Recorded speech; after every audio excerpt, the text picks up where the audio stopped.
Mabuhay pageant fans, welcome back to my YouTube channel. Hey Adam G, so how are you all doing? Grabe guys, what an amazing trip I just had in Sultan Kudarat last weekend. Super worth it at pinamasahe ko doon last minute, just seeing at how everything turned out in the end. From the warmth of the locals to the amazing shows put up by the local government of Sultan Kudarat in mounting these shows, make that 4 shows in a matter of 6 days. Wow, I am talking about the National Costume Competition, the Inaul Fashion Show, the Float Parade, and another undisclosed challenge, which you guys will be so excited to watch very, very soon. Grabe guys, I really had a great time watching all of it, and actually, I am actually coming out with a vlog about the so many places that I have visited there on my TikTok and Facebook pages very, very soon. So sana panoorin nyo pa rin yung mga balak kong content na yon, just to diversify or spice things up na hindi lang ako puro pageant content dito. So I'm gonna experiment on this one, and so please let me know what you think about it once it's uploaded. So going back, I'm really amazed at how the local government of Sultan Kudarat rolled out its red carpet with all its non-stop activities in those 6 days, with the National Costume Competition as the highlight of the whole trip. Grabe guys, talagang pinagkagastos ng talaga ng local government nila ito just by how it mounted the whole production of all its shows. Lalo na yung National Costume, maayos at napakaliwanag ng mga live stream nila. Kaya naman kahit lahat kayong nasa Manila dito, it's as if para na rin kayo nanonood ng mga shows nila in the flesh doon. And having said that, it's now time for me to review my top picks for this segment of the competition. All the ladies truly stepped up to the occasion and came out with stunning national costumes, and this list is honoring all of them in terms of marveling their execution and their designers' craftsmanship of these costumes. So here are my top picks. At my 14th spot is Atisa Manelo from Quezon Province. Oh, Atisa, grabe. I super love Atisa's execution of her national costume inspired by the mesmerizing jade vine, locally known as Tayabak, a rare treasure endemic to the lush landscapes of Mount Banahaw. And so obviously we were treated to a cool mint green outfit to resemble the Tayabak, and it worked for me because the color alone is so cool and refreshing to one's eyes. So masarap talagang panoorin si Atisa, especially when in motion dito, as she worked those silver cloth accessories to give it a more playful twist. And in terms of design, it's something that we have seen before, especially if you followed her previous pageant journey. But in terms of execution, you will always be stunned by her showmanship skills, which we can all trace from her majorette days in high school. So kaya pala mahilig si Atisa sa ganitong costume because of her majorette background. So feeling ko, it was more of enjoying herself in this segment of the competition more than wowing us for a change. Because let's admit it, she has been wowing us ever since. And I know you all might argue that, are we just going to get a repeat performance from her in the next coming days or weeks? And I get that. However, if you are pro Atisa naman, you can say na that's her strength. Diba? You can say na that's her strength, yung gymnastics niya or her presentation skills. And Miss International is a niche pageant, and I'm pretty sure majority of the public were still mesmerized of her presentation last weekend kasi maganda talagang execution niya sa national costume niya. So I chose to side with the pro Atisans this time around. And now we go to my 13th spot, and I'm giving it to Chris Stephie Herona from Cebu City. A flower concept for a beautiful face like that. And so we are treated once again to the etherealness of Chris Hanson's beauty for her national costume presentation. So apparently, her national costume presentation is a tribute to her late mentor, Mama Jonas Borges, by adorning her in a Simentra Cebuensis-inspired, flower-inspired national costume. Diba? Of how she took care of her, mentored her when she was still alive. And so it is really a heartwarming tribute. And as expected, Chris looks so soft again with the sexiness of her gown, but without losing at the same time, and without losing sight of how beautiful her face is again, which has always been her ace card ever since. So again, Chris played to her strength. And as a spectator, if it broke, why fix it? Diba? And now we go to my 12th spot, and I'm giving it to Stacy Gabriel from Cainta Rizal. I super love Stacy Gabriel's outfit here because of how she looks so soft with her presentation of paying tribute to her hometown's legend, Cainta, who was known to be caring for the hungry and the sick when she was still alive. Stacy chose to pay honor of her through depicting Cainta's garden with its potted flower, the focal point of her costume. And so, we saw a Stacy Gabriel adorned with flowers from head to toe, and I love it because for a change, I got to see a less gigil Stacy performing on stage and mindful of how she would place in the competition, and just allowed a story to tell through her outfit this time around. And so I love that. Because aminin naman talaga natin, we have seen Stacy so gigil and fierce in all her presentations lately, so a gentler Stacy was a refreshing sight for a change. And how she was just truly grateful to be up there despite the fear of winning or not by placing her hands across her chest. Nakita niyo yun? As if telling every fan of hers from all over Mindanao who all trooped down to SK that she really appreciated her love and support. It's just so beautiful to look at. Aesthetically, I also love how she carefully chose to wear a dress for a change in this costume, kung napansin nyo, and those golden rattan tendrils that swirl around her bodice, symbolizing peacock chairs, really made her look long on stage. So there's nothing to nitpick for this round. She knew her story to tell without losing sight of the things that she has to be mindful about, and she truly aced it. And now we go to my 11th spot, and I'm giving it to Victoria Velasquez Vincent from Bacoor City, Cavite. VVV's winning streak not only extends to her much improved catwalk and styling, but also to her creativity as she collaborates with Axel K for her Gamu Gamu national costume this year. Axel K, I really feel understood how to make VVV stand out in this costume as she created a beautiful sexy dress to highlight one of VVV's physical assets, which is her mile-long legs.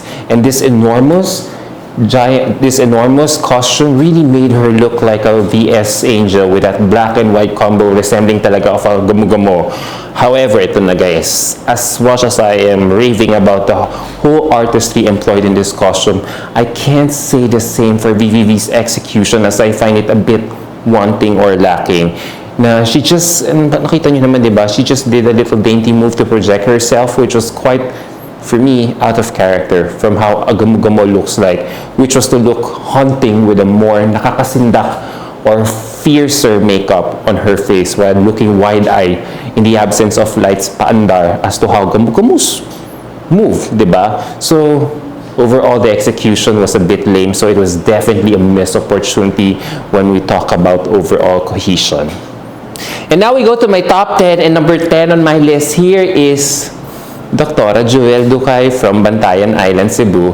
I have to admit, I really love Doctora's depiction of Lidagat, the Visayan goddess of the sea, with her coral and sardine motifs employed here as a tribute to the harmonious relationship of the people living in her province in the sea. And sa totoo lang guys, it really gave me Little Mermaid feels na may pagka-Barbie inspiration, especially if you check out the heels that she used for it. Na feel talaga niya yung pagrampa niya, and the moment she showed the back details of her national costume resembling of a giant fish, na sumasayaw-sayaw lang siya as if mimicking the movement of a fish to highlight it more. I really like that because you can see that she was really having so much fun on stage at the same time. So I truly love it. First time ko talaga nakita si Doctora not so fierce on stage for a change, and I am glad that I am getting to see the fun side of this Doctora after a long while. And now we go to my 9th spot, and I'm giving it to Joelle Deampo from Siargao. Under the sea, under the sea. That's how I really felt when Joelle really came out with this crab-looking ensemble last week, and plus her green backdrop, which I feel is a depiction of the marine coral life in Siargao. So concept pa lang guys, panalong-panalo na, as she's advocating for the protection of the marine wildlife in her province while silently referencing to the beauty of her province's world-famous beaches. Siguro the only reason why I am ranking her 9th here is her lack of execution of this crab costume. I wish you could have walked slowly by bending sideways to mimic the movement of a typical alimango or crab para mas accurate pa sana ang depiction niya, para mas mawaw pa tayo. But other than that, this looks an amazing costume and it really stood out. And now we go to my 8th spot and I'm giving it to Stephie Herona from Quirino. She is another lady who really delivered in concept and execution. And I'm just truly stunned at how Stephie took her national costume to a different level in this stunning flying fox-inspired ensemble. Grabe guys, she looked like a paniki in this outfit. And as she walked towards the stage to flap her wings, grabe guys, I am really impressed at how her designer Michael Barassi was able to make an accurate depiction of the pakpak or wing or the bat wing, as it really looked like one na may pagka-eerie and spiderish. Na alam mo yun, yung black and gold color combination was really a hit. Siguro kung konting nitpick lang ako, sana inangasan pa ni Stephie yung execution niya by roaring or showing her mouth growling to resemble of a bat, scaring us with her pangil para lalo't pa tayo masindak. But other than that, Michael was just bursting with his creativity here with his own interpretation of a flying fox. Napaangat at napapansin niya talaga si Stephie ng gusto dito sa costume niya. And now we go to my 7th spot and I'm giving it to Chelsea Manalo from Bulacan. The moment this lady came out, I thought, wow, am I watching an opera show at the moment instead? That's how expensive and exquisite Chelsea looked like with her Mandaragit-inspired national costume last weekend. So, upon research, this Mandaragit concept pala is all about the fusion between flowering trees and an exquisite bird. And I just love how her designer, Sir Manny Halasan, creatively had his own interpretation of it with an orange bodysuit with touches of blue in her feathered dress with a sweetheart neckline and a stunning headpiece. The whole piece really felt like a work of art, especially that headpiece and the cone, kung napansin niyo, which resembles that of a bird's beak, which apparently was made out of metals pala, rhinestones and Swarovski crystals. The same metal pieces that Sir Manny Halasan uses when he makes beautiful crowns for our national pageants. Diba? So, ang ganda. I know some of you might not be impressed why the beak wasn't painted in a solid color to make it a more pronounced or visible thing on stage, but I believe it's more of an artist's call for that matter. So I'm truly in love with this costume as it's really a work of art, and all the more it complemented Chelsea's slender figure and facial features. Sir Manny really did an amazing job here, hand painting the multicolored feather dress, kung napansin nyo, with shades of blue, orange, violet, diba? And airbrushing Chelsea's orange bodysuit. So all the more I am impressed. Wow, this is really an example talaga na you don't have to come out with a grand costume to impress. All you just need is your level of expertise in art and design making, and you can come up with a great costume. And now we go to my 6th spot and I'm giving it to Engineer Rose Tambal from Leyte. Oh, this lady is definitely slaying again, this time in her national costume presentation. I'm really impressed at how she planned this from the concept down to her presentation execution. And it's actually my first time to hear of tickling birds in our endangered species list, or I just totally forgot about it from our literature. And she really looked like one after seeing photos of these birds online. And nakita niyo naman, as soon as she was called to present, she immediately worked it right away. The way she mimicked her feet to move like that of a bird is already wow. As the costume of the bird's feet really looked like a bird with that golden design, and the way she flapped her wings. So, di ba, her wings, which with the golden fabric to look like wings, is really stunning to watch. So I'm definitely stunned. This costume was definitely on a different level as well.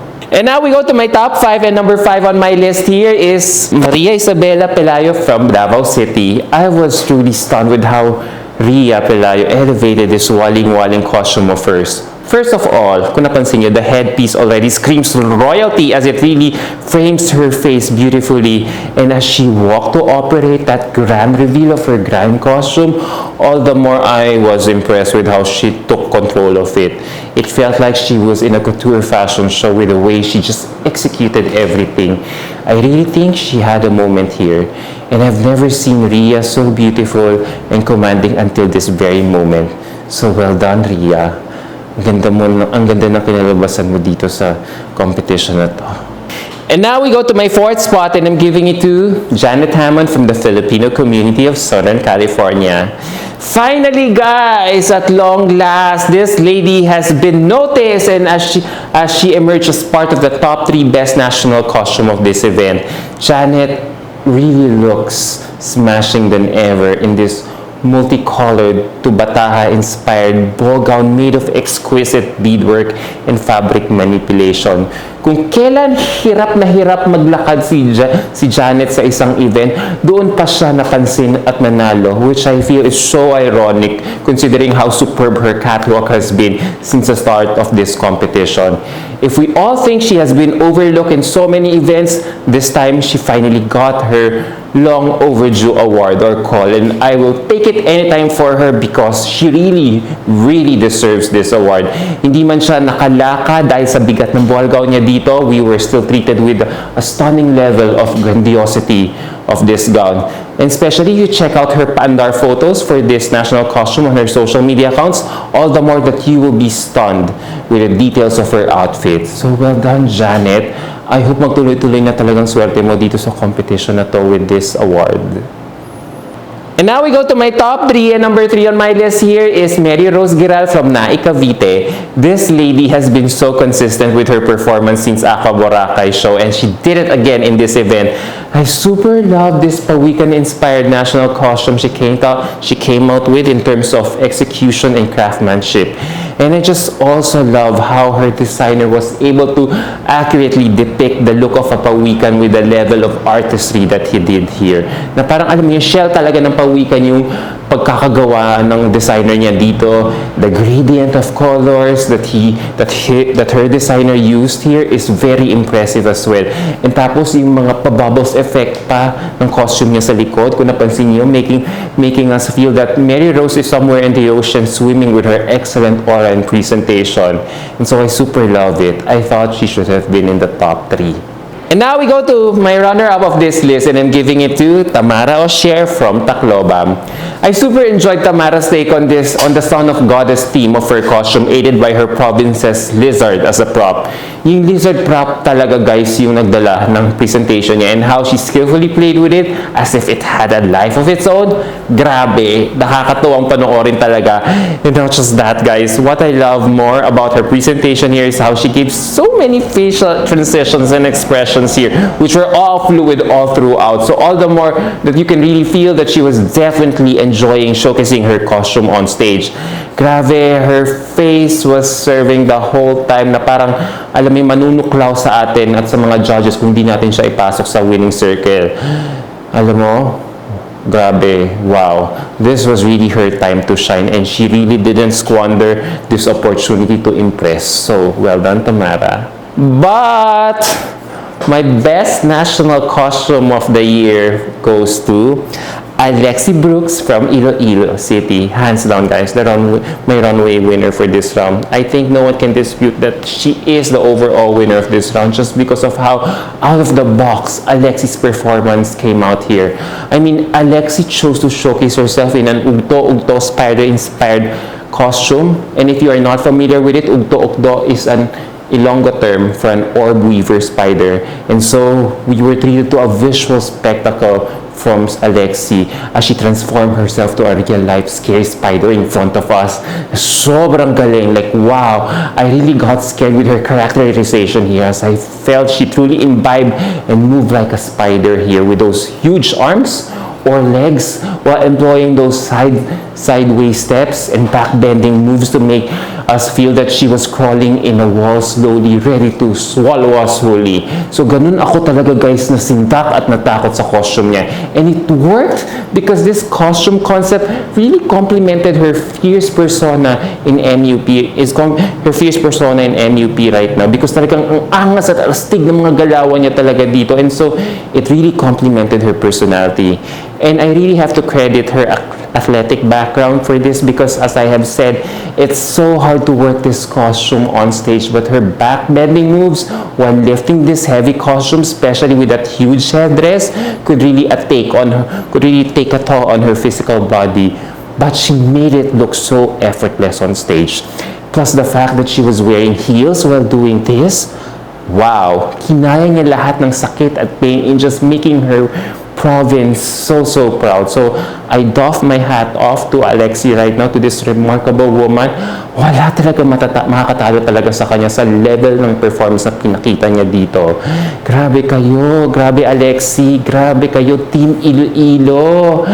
Grabe yung mga pasabog nyo. So shall we expect grand expectations from you guys come MUP prelims and finals night?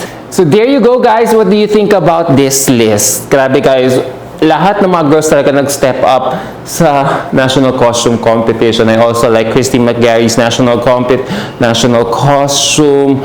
Who else? I also like Miss Kananga's national costume, yung mascota outfit niya. Even Davao region, si Miss Hawaii din.